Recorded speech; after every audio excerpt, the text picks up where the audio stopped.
Hello everyone. आज हम पढ़ने वाले हैं बैटल ऑफ प्लासी 1757 के बारे में।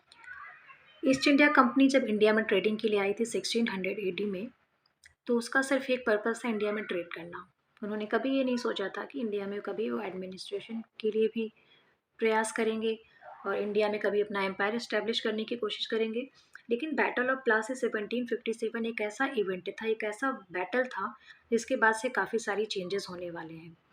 तो ईस्ट इंडिया कंपनी एक कॉमर्शियल बॉडी की तरह यहाँ पे काम कर रही थी, लेकिन पहली बार ऐसा होता है बैटल ऑफ प्लासी के बाद कि बंगाल में ब्रिटिश ईस्ट इंडिया कंपनी अपना एम्पायर इस्टेब्लिश करती है और फर्स्ट टाइम ब्रिटिशर्स की किसी भी इंडियन मुगल से वॉर होती है, फाइट होती है। इससे पहले ब्रिटिशर्स की इंडियन मुगल से या इंडियन प्रिंसेस से किसी से कोई वॉर नहीं हुई थी। तो बैटल ऑफ प्लासी 1757 अपने आप में एक बहुत ही इंपॉर्टेंट है, क्योंकि इसके बाद से काफ़ी सारे चेंजेस होने वाले हैं। एक ऐसी कंपनी जो एक कॉमर्शियल ट्रेडिंग के लिए इंडिया में आती है, वो बाद में पूरी तरह से इंडिया को अपनी कॉलोनी बना लेती है। तो उसकी शुरुआत यहीं से होती है, बैटल ऑफ प्लासी से। थोड़ा सा इसके बैकग्राउंड के बारे में समझ लेते हैं। मुगल एम्परर थे फारूक सियार 1717 में।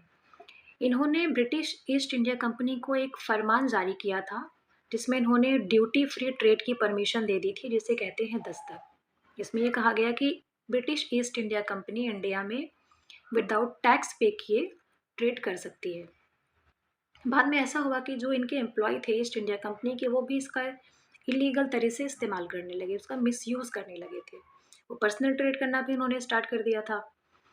और बाद में हम थोड़ा बंगाल के बारे में देखते हैं। बंगाल के नवाब थे अलीवर्दी खान 1740 से 56 के बीच में। उनके ग्रैंडसन थे सिराजुद्दौला 1756 में, जो कि बंगाल के नवाब बनाए गए मात्र 23 साल की उम्र में।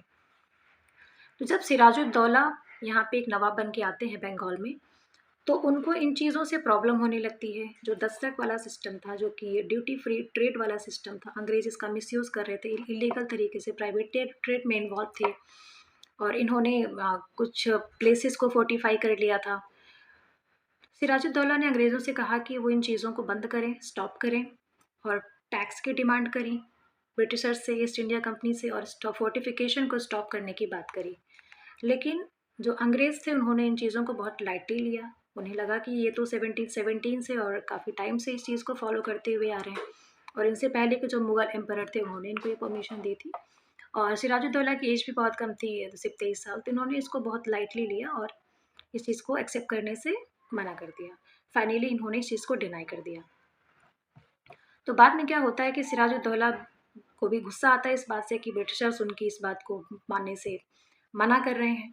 तो उन्होंने ब्रिटिश कैलकाटा स्टेशन पे अटैक कर दिया और फोर्ट विलियम को भी अपने कब्जे में कर लिया। और उस टाइम पे जो भी ब्रिटिश आर्मी की जो भी सेना थी, उनमें से कुछ लोगों को इन्होंने अपने कब्जे में कर लिया, प्रिजनर बना लिया था सिराजुद्दौला की आर्मी ने। ब्लैक होल ऑफ कैलकाटा समझ लेते हैं। तो फोर्ट विलियम में एक ऐसा रूम था, एक ऐसा रूम बनाया गया था, बहुत छोटा सा रूम था। उसमें मुश्किल से 5-6 लोग ही आ सकते थे। उसमें इन्होंने क्या किया कि कम से कम 100 अप्रॉक्स 100 प्रिजनर्स को उस कमरे में ले जा कर के बंद कर दिया। तो ये घटना बहुत ही एक तरह से भयानक घटना थी। कितने कम एरिया में इतने ज़्यादा प्रिजनर्स को बंद कर देना और जिनकी वहाँ पे तड़प तड़प के मौत हो गई। तो ये घटना अपने आप में बहुत ही ज़्यादा बड़ी थी और सिराजुद्दौला ने एक बहुत बड़ा स्टेप लिया था अंग्रेज़ों के खिलाफ। इस बात से अंग्रेज़ों को भी बहुत गुस्सा आया, पूरी तरह से भड़क चुके थे। अब देखते हैं इसके बाद क्या होता है। तो अब इस मुसीबत की घड़ी में अंग्रेज़ों ने बुलाया, जो ईस्ट इंडिया कंपनी थी, इन्होंने बुलावा दिया रॉबर्ट क्लाइव को।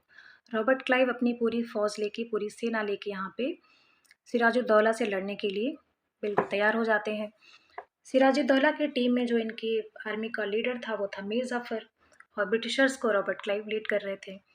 लेकिन जो मीर जाफ़र था, जो इनकी आर्मी का चीफ था, जो इनका लीडर था, इन्होंने रॉबर्ट क्लाइव से, अंग्रेज़ों से मिल करके एक डील फाइनल कर ली थी। अंग्रेज़ों से मिल गया था। इन लोगों का ये प्लान था कि सिराजुद्दौला को नवाब की पोस्ट से हटा दिया जाएगा और फाइनली मीर जाफ़र को यहाँ का नवाब बना दिया जाएगा। तो इस लालच में आकर मीर जाफ़र ने सिराजुद्दौला का साथ नहीं दिया, अपनी आर्मी का साथ नहीं दिया, और वो इस वॉर में बिल्कुल भी इंटरेस्टेड नहीं थे। तो इस तरह से इनकी बहुत ज़्यादा संख्या होने के बाद भी जो सिराजुद्दौला की आर्मी थी वो वीक पड़ जाती है, और रॉबर्ट क्लाइव के पास बहुत कम आर्मी थी, बहुत ज़्यादा इनके पास आर्मी नहीं थी, लेकिन उसके बावजूद भी ये सिराजुद्दौला की आर्मी पे भारी पड़ जाते हैं, और इस बैटल को धोखे से अंग्रेज़ फाइनली जीत जाते हैं, जिसमें योगदान होता है मिर्ज़ाफ़र का। सिराजुद्दौला भाग जाते हैं बैटल को, बाद में फाइनली यहाँ से फाइट को छोड़ करके भाग जाते हैं और ब्रिटिशर की जीत होती है।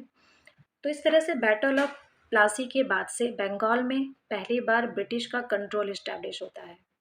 तो हमने देखा कि बैटल ऑफ प्लासी किस तरह से अपने आप में इम्पॉर्टेंट है, कि कॉमर्शियल बॉडी जो थी एक ट्रेडिंग पर्पज़ से इंडिया में आती है, और बाद में वो जाके बंगाल को एक्वायर कर लेती है, बंगाल पे अपना एडमिनिस्ट्रेशन इस्टेब्लिश कर लेती है, और आगे चल कर के जो रॉबर्ट क्लाइव हैं यही फर्स्ट गवर्नर ऑफ बंगाल बनाए जाते हैं। आई होप कि आपको ये वीडियो पसंद आया होगा। मिलते हैं नेक्स्ट वीडियो में। Thank you so much for watching.